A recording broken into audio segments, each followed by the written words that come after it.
Assalamu alaikum wa rahmatullahi wa barakatuh. We are live, alhamdulillah, ISCJ. Welcome to today's episode of On the Shoulders of Giants. We're going to be talking about one of the um, one of the biggest giants in our tradition, Salman al-Farsi, the seeker of the truth. So inshallah, let's get started and dive right into it for today. Bismillah, alhamdulillah, wa salatu wa salam ala rasulillah wa ala alihi wa sahbihi wa man wala. So far we've covered Sayyidina Abu Bakr Siddiq, we've covered Umar radiallahu anhu, we have covered Hazrat Bilal and Sayyidah Khadija radiallahu anha. Today we're going to be covering somebody that came much later in the tradition and the history of the Prophet ﷺ when he was already in Medina. So the story of Salman al-Farsi, it starts with he was from in Isfahan. He's narrating this to Ibn Abbas, that he was from a place called Al-Isfahan, which is present-day Iran. And his father's name was Dikhan. And they used to be fire worshippers. They used to worship fire. They used to worship the sun. And their family were rich merchants. And they used to be caretakers of the fire. So he used to, as a young man, maintain the logs, the flame, and make sure that the flame continued to grow and keep the flame alive. And so that was basically his job. His father was very overprotective, and so he told Salman at a young age that I love you so much, I want nothing to happen to you. So for that reason, he used to keep him at home at all times. There came a time where his father was not able to make it to one of his gardens that he owned to do some work. And so he sent Salman out there. He said, I'm going to send you to this garden to do this specific work. Only go there, do nothing else, and then come home. So Salman goes out on the instructions of his father to take care of this task. And on the way, he sees a monastery. And over there is a monk, and he listens to the hymns and he listens to the worship of these Christians. They were on the religion of Isa alayhi salam. And so he's listening to that, and he was drawn to it. And so he spent the entire day with these people. He comes home very late at night. His father's already overprotective. And so he's extremely worried. And he says, where were you this whole time? I sent you to take care of this task.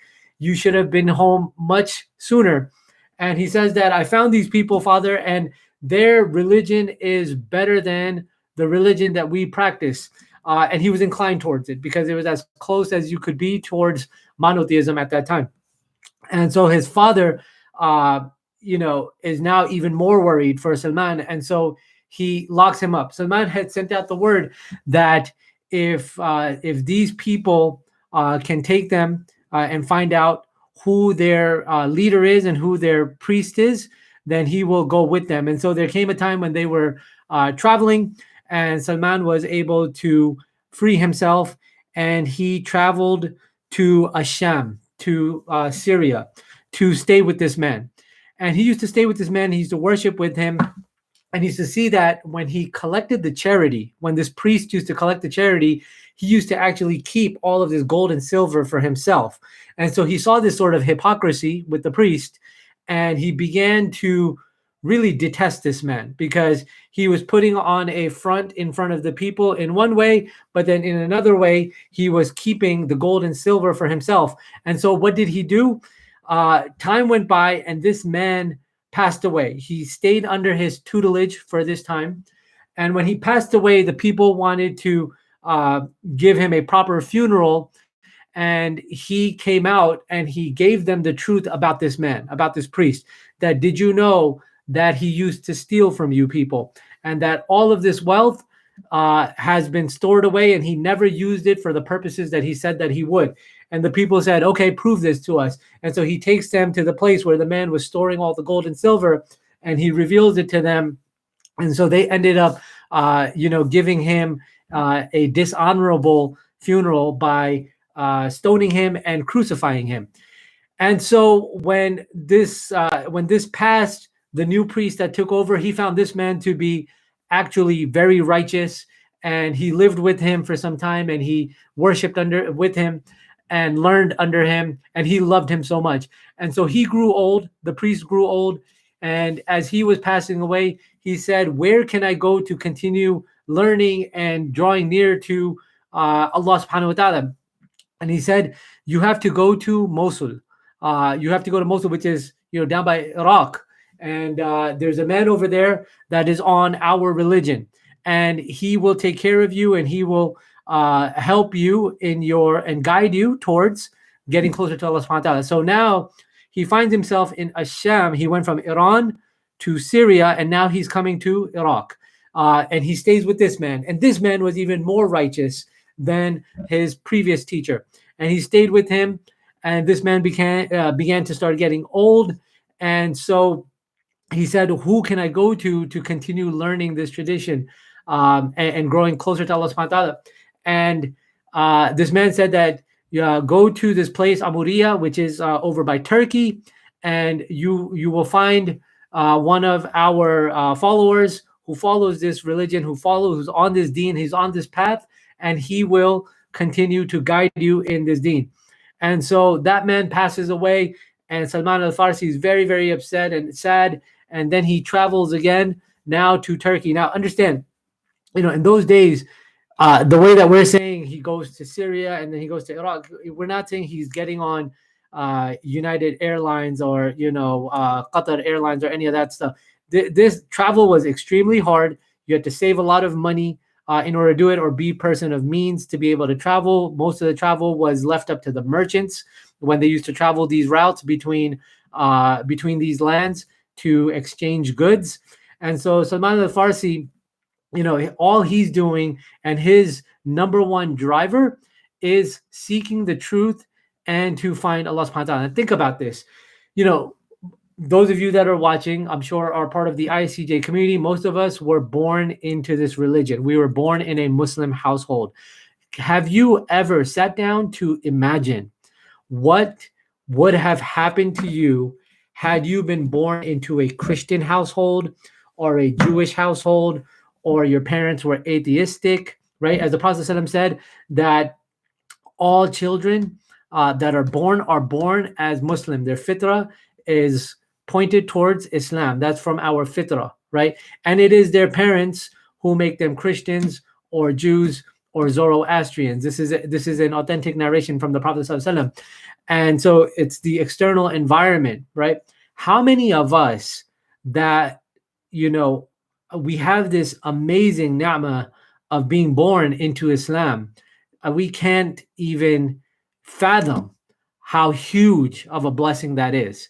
But just imagine, and when you look at your revert brothers and sisters in the masjid who went through this soul searching and searching for the truth, let's say that you were born into a Christian family or a Jewish family, and you happen to see a pamphlet on Islam, right? Why would that stick out to you any more than a pamphlet or something that a Jehovah's Witness has given to you, or something that another religion, a religious group has given to you? Why would that stick out to you? Would we even be compelled to go out and search for the truth like others, right? And ultimately, most people ask themselves, why am I here? What was the purpose that I was created for, and so on. Salman al-Farsi is the epitome of that, of the seeker of the truth, right? But imagine ourselves, would we have that sort of capability, and would we be so busy with everyday life things that we would not even worry about what's to come to us in the afterlife, and worrying about our afterlife, and if that's even a concern for us, right? And it was a concern for him. He wanted to know, what is the truth? Why am I created? And who should I be worshiping? So he goes, and now he's in Turkey, and he stayed with this man who he found to be even more righteous than his previous teacher, and he loved him very, very much. And this man also, this is now the fourth one, he starts to get older, and he's getting close to his death, his teacher. And at this time, Salman al-Farsi had started a business. He had some goats and some sheep and things like that. So he had a little bit of wealth that he was starting to accumulate. And he asked this man, who can I go to learn this religion and continue in my practice? And he said that, we're a dying breed. There's not many people left that are on this religion of Isa alayhi salam, the pure religion of Isa alayhi salam.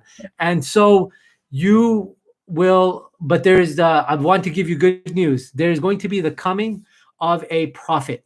There's going to be the coming of a prophet, and he described to him the lands where this prophet is going to be. It's a land where there's groves of palm trees, and it's between two tracts of mountains, volcanic mountains, which we know that Medina is surrounded by on its sides. And so this is where this prophet is going to emerge. And in further than that, he has three signs. He does not eat from alms. He does not eat from charity. He accepts the gifts that are given to him. And number three, he has the seal of the prophethood on his upper back, right? And so equipped with this knowledge, Salman immediately starts to gather his resources to now shift to what would become Medina. And so he finds a group that's going to this place, some Arab traders and merchants. He gets together with them. They end up deceiving him and selling him to the Jewish tribe of Banu Qurayza, who was one of the three tribes in Medina, and he's sold as a slave. And now you're sold as a slave, you can't, nobody's going to believe you if you come out and say, I'm a free man, right? If you're a slave, then you're bound by slavery for life, unless somebody comes and frees you. And so he's purchased by this Jewish man who then sells him to his cousin who lives in Medina. And when Salman al-Farsi gets here, he is extremely ecstatic because it's exactly how his teacher described these lands, that is surrounded by palm trees and so on. And so he said that the Prophet ﷺ, he's telling Ibn Abbas about this, that the Prophet ﷺ, he was busy in his preaching and so on, and he had never heard of the Prophet ﷺ because he was busy with his daily chores as a slave of this Jewish man. And finally, one day, the cousin of this Jewish man comes and he says to his master, while Salman is working on a tree, he says to him that, did you know that there's a Arab man who's coming and he claims to be a prophet? And the Aus and the Khazraj, the two tribes that lived in Medina, they're going to be doomed. And immediately Salman al-Farsi, he comes down, he said, who is this man? Who, he's like almost salivating at the mouth because this is what he came for. He wants to meet this prophet. And he says to him, his master just immediately slaps him. And he says, what is this of any of your business? And go back to work. And so, he lets the day pass. The night comes and Salman goes and meets the Prophet ﷺ and his companions by Quba, right? Quba is outside of Medina. It's on the outskirts. And he brings them some dates and he gives it to them and says that I brought this to you as charity. I know that your followers are people that are needy and they're amongst the strangers. So I brought this to you as charity. So the Prophet ﷺ, he receives it. He distributes it to his companions. His companions start to eat from it. And he notices that the Prophet ﷺ is not eating from this. So there is sign number one, that the Prophet ﷺ, this prophet does not eat from charity. The next time he comes and he brings him more dates and he says, last time I brought them as charity. This time I wanted to honor you with this as a gift. The Prophet ﷺ, he distributes it amongst his companions and he starts to eat from it. So he does not eat from the charity, but he does eat from the gift. He accepts gifts. This is sign number two. In a subsequent incident now, the Prophet ﷺ, he is, there's a funeral, there's a janazah that's happening, and he meets the Prophet ﷺ at the Baqiyah in Medina as he's burying the dead. And he's trying to look over the shoulder of the Prophet ﷺ to notice that seal on the back of his on his upper back. And the Prophet ﷺ, he notices that Salman is doing this, and he actually goes and lowers that piece of garment so that Salman can see it. And as soon as he sees this, Salman al-Farsi radiyallahu anhu, he drops in sujood in front of the Prophet ﷺ, and he begins to kiss his feet. And of course, the Prophet ﷺ, he's not going to have another creation making sajda to him. He picks him up. Salman takes the shahada. He enters into Islam at this point. And he says, "Who are you? Tell me your story." And the Prophet ﷺ, is then informed by Salman who he is, where he came from, all the travels he went through, all the teachers he sat with, and now he's finally, all of this has culminated to his meeting now with the Prophet sallallahu alaihi wasallam. And the Prophet ﷺ, just like he was telling Ibn Abbas this narration, he tells the Prophet ﷺ, says, "Tell my companions about this story," right? Because these are stories that obviously there are people on this planet that are searching for the truth, right? And this is something that boosts the morale of the companions. And so now the Prophet ﷺ, he says, okay, now you've entered into Islam, go seek your freedom, go negotiate your freedom with your master. And so he does, and after some difficult negotiations with his master, the master says that I want you to get me 300 date palm trees and 40 ounces of gold. And in exchange for that, I will free you. And so the Prophet ﷺ, when he's informed of this by Salman, he gathers his companions and he says, each of you help your brother out. And so Salman says that they came, some brought 15 seedlings, some brought 20 seedlings, some 5, some 30, and they gathered them all up, and it was 300. And the Prophet ﷺ, he said, now go and dig the holes for each of the seedlings, and when you're done, call me. And so Salman goes as he's told. He calls the Prophet ﷺ. The Prophet ﷺ, he takes the seedlings himself and he plants them himself with his own blessed hands and waters them.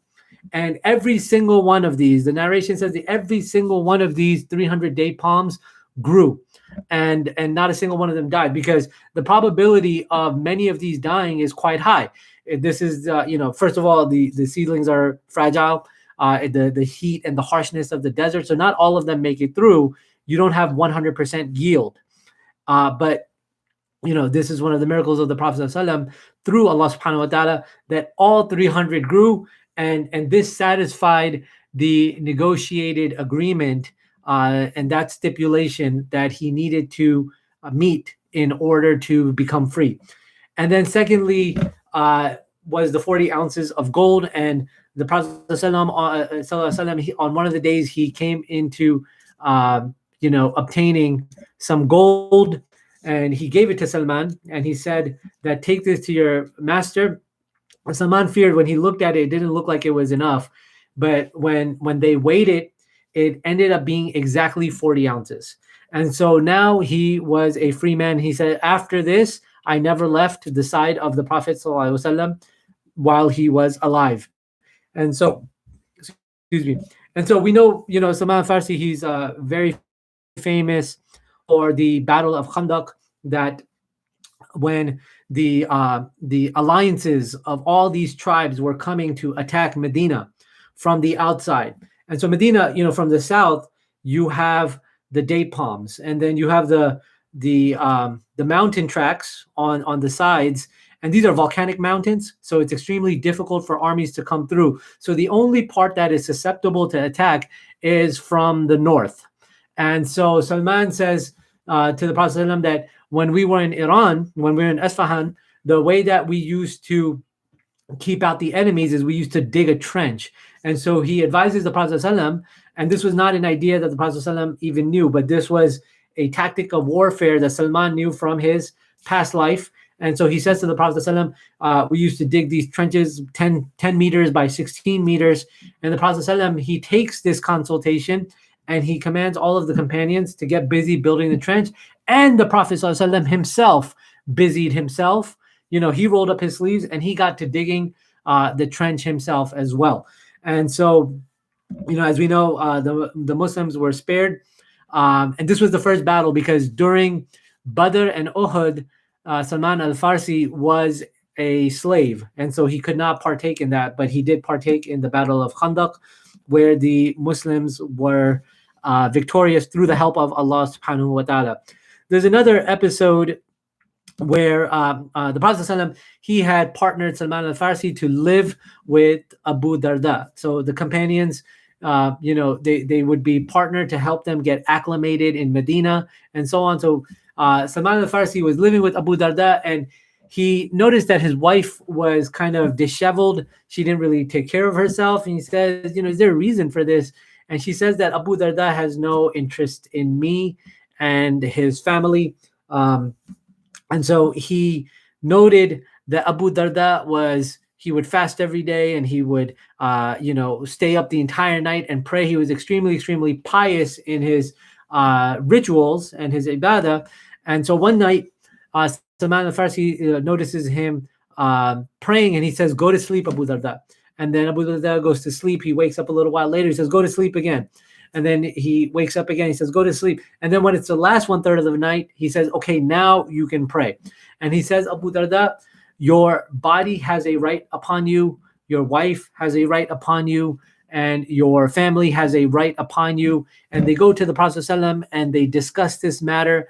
And he says that Salman is absolutely right, and that giving your family their rights is also an act of worship and ibadah. So don't think that because you're not able to pray and fast, and this is kind of a message sometimes, to our sisters also in the community, that sometimes, especially this year is obviously unique because of, this lockdown and the masjids being closed during Ramadan. But I know a lot of sisters, especially when they've just had children or they need to look after the children because the children are really young, and they fear going to the masjid because they think that, if the child acts up or he's climbing on somebody's back, and especially because the prayers are longer during Tarawih, that somebody is going to give them that, that look of death, right? And it's very unwelcoming to go to a masjid and feel that. And so it's hard for them to come to grips with the fact that now this is my ibadah, taking care of my children at home and worshiping and doing those night prayers at home. I'm getting just as much reward, if not more, from Allah subhanahu wa ta'ala, as if I was going to the masjid. So of course, you love the feeling of going to the masjid and being tied to the community, but at this snapshot of time in your life, right? If it's not physically conducive to go to the masjid, if it's better for you to look after the children at home, and I'm not saying that excuses anybody at the masjid from giving this look of death. We should be very, very inviting to the mothers that bring their young children, and yes, I understand that we want to have a space of quiet and serenity so we can do our prayers and so on and so forth.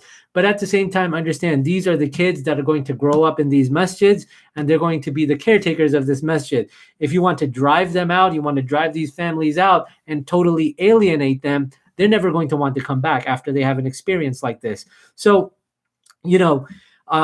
it's for the sisters to understand that becomes your ibadah. And this is what the Prophet ﷺ is explaining to Abu Darda, that your family and taking care of them is ibadah. And this is a big lesson for us.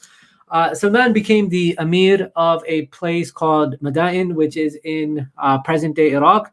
And, this goes to speak to how he was in terms of being a simple man, right? And this is a trait and attribute and characteristic that you will see across the board. And they learned this from the Prophet ﷺ. Yes, some Sahaba, such as Muawiyah radiallahu anhu, he would partake in the riches of, especially when the Islamic Empire started to expand. But other Sahaba like Abu Dhar and Abu Darda and Salman al-Farsi, these were people that were very ascetic. They wanted to live a very, very, all the wealth that they made, they would give it away. Salman al-Farsi had a stipend of about 5,000 dirhams that would come to him, and he would give most of it away, and he would only keep whatever he needed to sustain himself. So a builder asked him when he was getting settled in as the Amir of this place, he was thinking he's going to be building him a palace. This is the Amir of Madain. And he says, "What shall I build you?" He says that I want a house that's going to protect me from the sun. It's going to shade me from the sun. It'll protect me from the cold during the cold months. When I stand up, I hit my head on the roof. And when I lie down, my feet hit the house, right? This is what he wanted. A small little place where he can use as his dwelling. Once he was seen carrying the goods of a merchant from Asham, and other people from the community that recognized him, they said, "Assalamu alaikum, ya Amir." And the merchant man, he looks, the businessman, he looks and he's like, "Amir who? This guy that's helping me carry all of this stuff?" And that was Salman al-Farsi, right? He would do everyday layman tasks and help out people in any way that he could. Once he was seen cooking and baking, and the people asked him, like, "Where's the girl that works for you? Shouldn't she be doing this?" He said that I've sent her out to do another task, and I'm not somebody that likes to burden people with multiple tasks. I only give one task at a time. So I figured I'd take care of the cooking and the baking, and she's taking care of the other tasks that I have given to her. And so Salman al-Farsi, he died in Madain, which is in present day near Baghdad in Iraq, and that's where he is buried today. Today, if you go, those 300 date palms that were planted, right?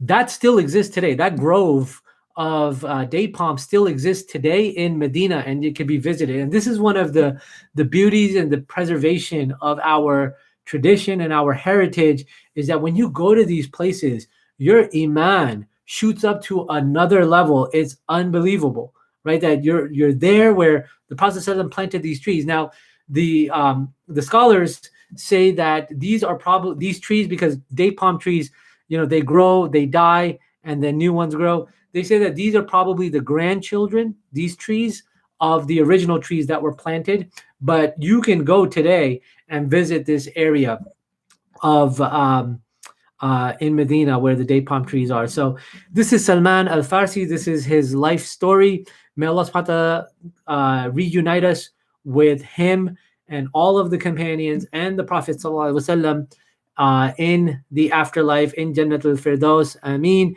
May you all, next time we meet, it will be Ramadan. And inshallah, hopefully these talks are helping all of us to increase and have a boost in our iman. And may Allah subhanahu wa ta'ala accept from all of us. Barakallahu li wa lakum. Assalamu alaikum wa rahmatullahi wa barakatuh. Wa akhiru da'wana and alhamdulillahi rabbil alameen.